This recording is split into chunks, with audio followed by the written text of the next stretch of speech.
All right, guys, 5 of the most underrated exotic cars currently available. I might add that they are affordable also. So let's jump right into this one, guys. Hello and welcome back to another episode of Fresh Roots Exotic Cars. I am Fresh Roots, reviews, insights, adventures, anything and everything cars on this channel, guys. They are redoing the streets in my city, which is a good thing and a bad thing. It's a bad thing because it's been kind of hard to navigate. As you can see, a lot of roads are closed off and there's some gnarly spots that you want to avoid. And it's a good thing because spots like this, we got some fresh tarmac, boys. Ooh. Workers a little something here. I'm gonna pop this bad boy into race mode and we'll give them some pops. Ooh wee. Yeah, I know they like that. I was behind this water truck earlier. I was pretty bummed out, but there's literally nothing that I can do. Sport handling, we're good with it. Let's give this guy some pops.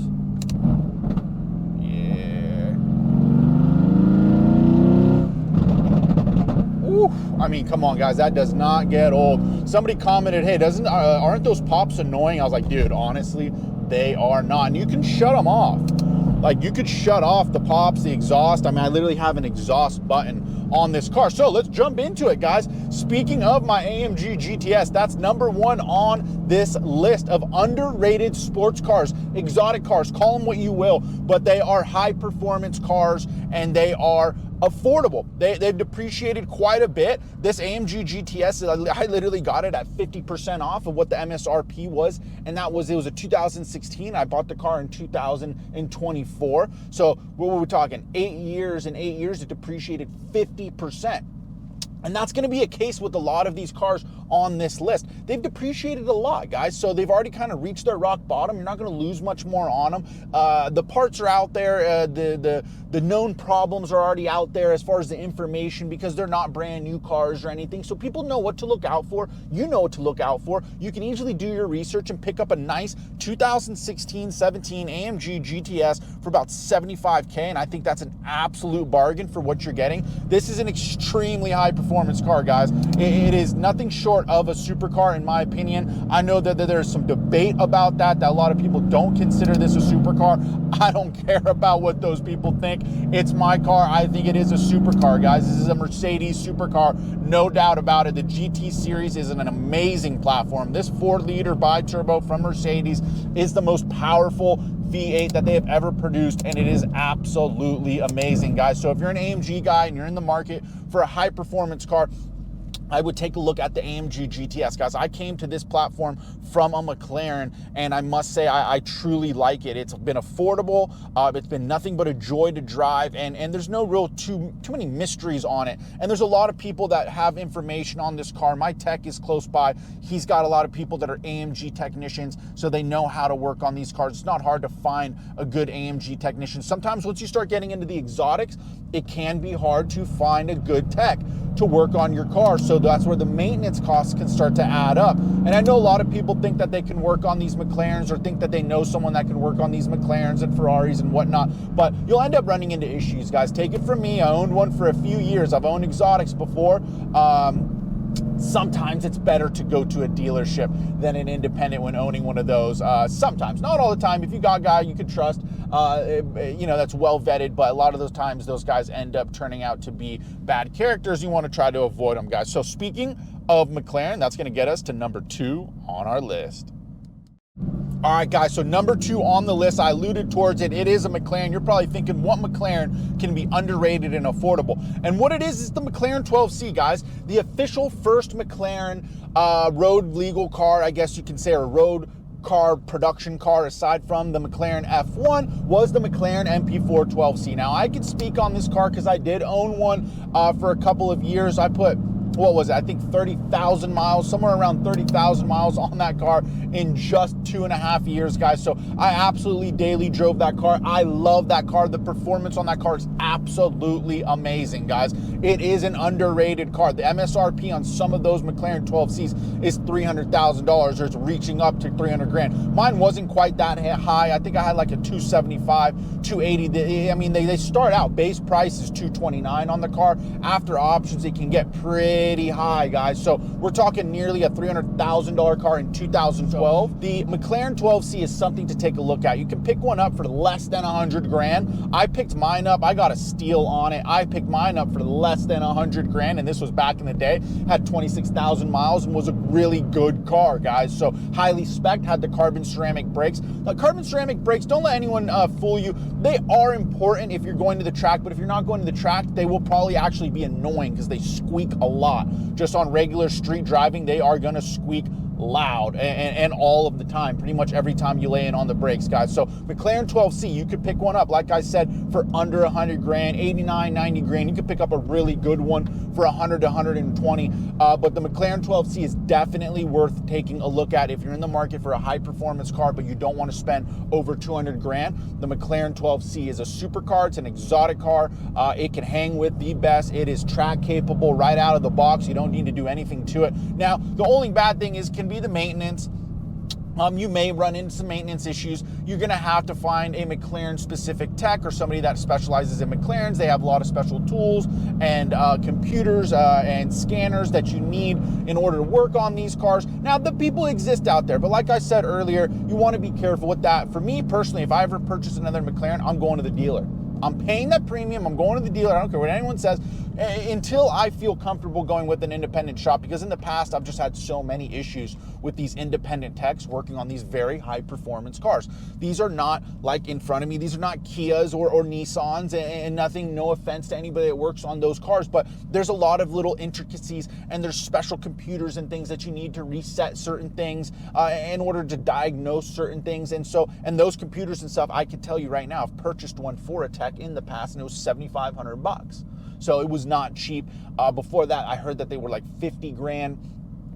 So you need these special tools in order to work on these cars, and not everyone is qualified, guys. So be careful on that. That's the only downside of owning a McLaren. But other than that, they're very affordable. Mine was relatively reliable. I didn't have any issues go on with it, major issues. Just spark plugs, coil packs, things like that, oil change, brake pads.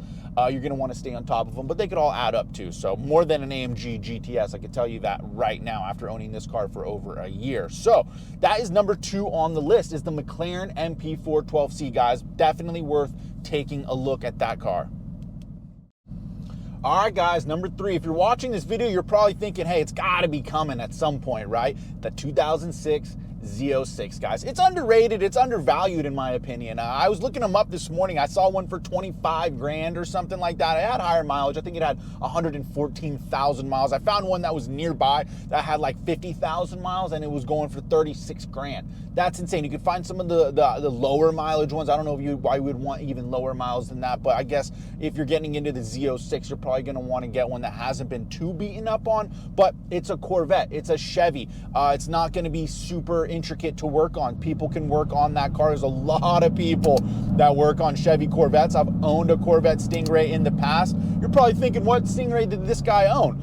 I owned a 1976 Corvette Stingray Resto Mod, guys. It was an amazing car, an amazing time in my life. That was my college car. That was the car I had during college. I bought it for $2,900 in Palm Springs. By the time I got home, I think 2 of the tires blew as I was pulling into my apartment complex. This was over a decade ago, guys, so it was a long time ago. That car was totally beat up, but I spent all my extra money on that car, getting it restored and kind of putting a little resto mod situation together, and it was a really fun car, guys. But the 2006 Z06 is undervalued, guys. It is an underrated, undervalued car without a doubt. It is an exotic. It is a very special car, and I hope to add one to my garage someday. I was shocked that there's one floating around for like 26 grand. That is a steal, guys. This is a fun car. It's a 3-pedal manual. They absolutely rip. You can put some bolt-ons on this thing and make it sound amazing. Not that it doesn't sound amazing already. We're talking a V8 from Chevy. It sounds amazing already, but you can really open up even more horsepower out of these cars, but they're already very fast, very fun, very good-looking Corvettes, guys. The thing with Corvettes is people see them all the time and they think, oh, it's just another Corvette. Corvette. But if you know the Corvettes, you know which ones are special, guys. And to me, the 2006 Z06 is a special car. Also, the ZR1 from that era is very special too, but it's in a different price range, right? You're gonna spend triple the amount of money to pick up a good ZR1, probably over 100 grand to pick up a good ZR1. I didn't look those up this morning, but I'm sure they're over 100 grand still. And those are really nice, right? We're talking the supercharged, I think LS9 or something is in those. So that is a very capable car right there, but not a part of this video. That is not an undervalued or underrated car. People are rating it and valuing it very highly, but they're sleeping on the 2006 Z06 if you ask me. So pick yourself up a 2006 Z06. You won't be disappointed. They're an amazing car. I've known a lot of people that own them, especially back when I was had my Corvette, and they're fun. They're awesome cars. It's on my list for sure, guys. So 2006 Z06, number 3 on this list. All right, guys, number 4 and 5 are from the same era, and these are both cars that kind of I saw growing up as a kid. They got me into cars. I got to be honest with you. These two cars next on this list. One of the last one I'll say for last. I didn't see it very often, but I do remember seeing it as a kid. But this next one, number 4, guys, I definitely saw as a kid. It got me into cars, and it's still one of my dream cars. The Gen 1 Dodge Viper RT10 is one of my dream cars, guys. It is underrated and undervalued, if you ask me. I was literally looking into one a couple months ago that was like $36,000. It was an amazing car. It had a little higher mileage, like 40-something thousand miles, but it's a Dodge. It's not going to be intense to work on. It's a V10, guys, 500 horsepower. Back in the early 90s, this thing has no windows, no door handles, and no roof. It is a true roadster. It is a true sports car. It is a true exotic car, guys. The Gen 1 Viper is special to me. If I could pick up a 92, 93 Dodge Viper here in the future, it would be a dream come true. It's undervalued and underrated, but now some of the downsides about the Dodge Viper, the Gen 1, is it's pretty dangerous. There's no traction, there's no controls at all. We're talking a manual car with 500 horsepower, giant tires in the back. I think they're 305s or something, might even be 315s. They're huge tires, guys, and this thing gets a little squirrely from what I've heard. I've never driven one, but I've seen a lot of them. Like I said, this is the car that kind of got me hooked on cars as a kid. It's been a dream car of mine. I've always been a fan of the cars with the long hood. I've never had an opportunity really to pull the trigger on a Viper, but as you can see, I like the long hood as we're cruising in my AMG GTS. I like that long hood look. I like that long hood look in the Corvettes. That's why I've owned one of those. Even the C3 more specifically, I own that 76 Stingray with that long hood. So I love that long hood of the Vipers. I like all the other generations, of course, but the Gen 1 is special to me. The Gen 1 Viper is a special car to me, and they're affordable. Like I said, I was looking at one not the other a couple months ago. It was like 36 grand. So you can pick up a really good one right now for about 36 to 50 grand. They haven't depreciated too much in the last few years, but they haven't appreciated either. So this car is kind of sticking around at that same price point, which I think is fine. I think it's a good car. It's a good value for that car, and it's underrated and undervalued, guys. So number 4 on this list is the Gen 1 Dodge Viper. I hope to add one to the garage soon. I really do. Hopefully we add one to this channel. I think that would be fun. Let me know what you guys think in the comments below. Should we add a Gen 1 Dodge Viper to this channel? What would you guys think? It would be kind of interesting, to say the least. It would be that, I mean, I don't think anyone's ever really done a channel with the Dodge Viper. Actually, I take that back. I've seen one on Hoovie's garage, so he's got one. I believe he's got one, or his mechanic, that mechanic dude that he works with, has one. So anyways, guys, the Dodge Viper Gen 1, number 4 on this list. All right, guys, number 5 on this list. What can it be? I said it's from that same era. It was released in 1989, and it's on my list of cars, guys. Don't confuse it with the Ferrari Testarossa, though, because that one is not undervalued and underrated. That one is valued quite high. But this is the Ferrari 348. Like I said, it came out in 89. It is ran up until, I think, the 93 or so, 94 maybe. I'm not 100% sure on that. I'd have to double check. But anyways, it is the Ferrari 348. I was looking into these not too long ago either. I found a couple higher mileage ones that were in the $40-something thousand range, guys. So I started to really dig into it, see what was going on. I was actually looking into a 355 when I stumbled upon the 348, started really digging into it, and I like it. We're talking a six-speed gated manual Ferrari from the 90s, super cool, a little smaller obviously than the Testarossa, but it is a cool car, guys. For about 40 to 50 grand, you could scoop one of these up. I think that all those cheaper ones, you know, in the 40-something thousand range are all gone. But I was looking at Bring a Trailer. You could swoop one up for about 55, 60 grand if you really wanted one. And we're talking a really nice one too. They look cool. They got that 90s era vibe to them. So it's on my list. I like that car. It's part of the era that I kind of grew up in. As a kid, I saw these cars and that era of cars along with the Dodge Viper. The Ferrari 348, guys, cool car. Now, some of the cons about this car is the maintenance. It's Ferrari.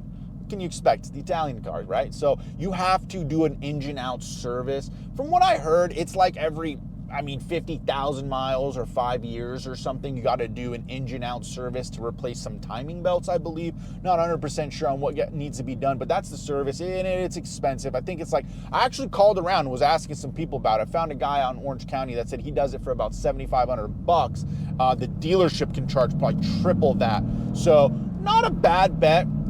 All things considered, considering that you're not going to be driving the car too much, probably, I don't know. I'm not 100% sure on what you would be doing with it, but, you know, Ferrari 348, you got to do an engine out every 5 years or so, but it's a Ferrari. It's a cool car, and you can get one with the red and the tan interior with those retro wheels. Woo! Super cool, guys, super cool. I can only imagine one of those sitting next to a 94 or a 93, 92 Dodge Viper RT10. That would be a pretty cool looking garage, guys. So definitely on my car. Got an F-Type right here. Very similar car kind of to the GTS. F-Type is pretty cool. I know a lot of people that are in the market for an F-Type end up stumbling upon the GTS and vice versa. They're both really cool cars, guys. So that's it. That's my top 5 underrated, undervalued cars that are currently available on the market right now. Scoop one up, guys. Let me know what you think. Let me know what your list is. Do you guys have a similar list, different list? Would you remove, take anything away? What would you add? Let me know in the comments below, guys, and we'll catch you on the next episode. Much love.